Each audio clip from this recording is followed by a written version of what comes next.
తెలంగాణ నూతన సీఎస్ గా senior IAS అధికారి కె రామకృష్ణారావును నియమించింది. ఈ మేరకు రాష్ట్ర ప్రభుత్వం ఉత్తర్వులు జారీ చేసింది. ప్రస్తుత ప్రధాన కార్యదర్శి శాంతికుమారి ఈ నెల 30న పదవి విరమణ చేయనున్న నేపథ్యంలో సర్కారు నిర్ణయం తీసుకుంది. నూతన సీఎస్ గా నియామకమైన రామకృష్ణారావు ప్రస్తుతం ఫైనాన్స్ స్పెషల్ సెక్రటరీగా విధులు నిర్వహిస్తున్నారు.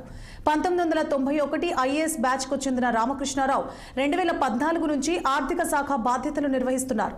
ఆర్థిక పరమైన నిర్ణయాలు తీసుకోవడం, కేంద్రం నుంచి నిధులు రాబట్టడంలో ఆయన కీలకంగా వ్యవహరించారు. ఈ నేపథ్యంలో తెలంగాణ సర్కార్ ఆయన్ని సీఎస్ గా నియమిస్తూ నిర్ణయం తీసుకుంది.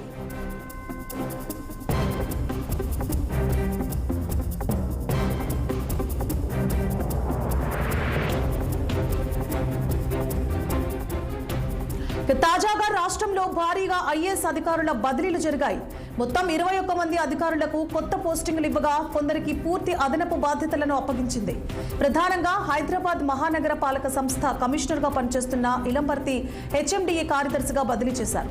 ఆయన స్థానంలో జీహెచ్ఎంసీ నూతన కమిషనర్ గా ఆరోగ్య కుటుంబ సంక్షేమ శాఖ డైరెక్టర్ గా ఉన్న ఆర్వి కర్ణన్ ను నియమించారు. ఇటీవల సోషల్ మీడియా పోస్ట్ వివాదంతో వార్తల్లో నిలిచిన సీనియర్ ఐఏఎస్ అధికారిని స్మితా సబర్వాల్ ను రాష్ట్ర ఆర్థిక సంఘం సభ్య కార్యదర్శిగా బదిలీ చేస్తూ కీలక నిర్ణయం తీసుకున్నారు. ప్రస్తుతం ఆమె యువజన సర్వీసులు, పర్యాటకం, సాంస్కృతిక శాఖ ప్రత్యేక ప్రధాన కార్యదర్శిగా వ్యవహరిస్తున్నారు.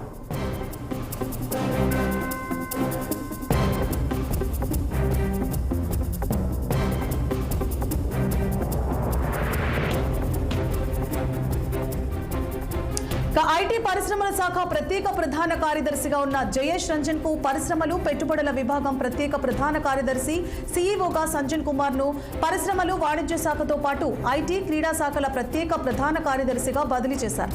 అలాగే శశాంక్ గోయల్ ను centre for good governance vice chairman గా, ఎం దానకిషోర్ ను కార్మిక, ఉపాధి, శిక్షణ శాఖ కార్యదర్శిగా, ఈవీ నరసింహారెడ్డిని ఇండస్ట్రీ అండ్ ఇన్వెస్ట్మెంట్ సెల్ అదనపు సీఈఓగా, టీకే శ్రీదేవిని హెచ్ఎండిఏ పరిధి బయట ఉన్న మున్సిపాలిటీల వ్యవహారాలు చూసే పురపాలక శాఖ కార్యదర్శిగా, ఎస్ హరీష్ ను జెన్కో సీఎండీగా, ఎస్ సంగీత సత్యనారాయణను ఆరోగ్య కుటుంబ సంక్షేమ శాఖ డైరెక్టర్ గా, ఎస్ వెంకట్రావును దేవాదాయ శాఖ డైరెక్టర్ గా నియమిస్తూ ప్రభుత్వం ఉత్తర్వులు జారీ చేసింది.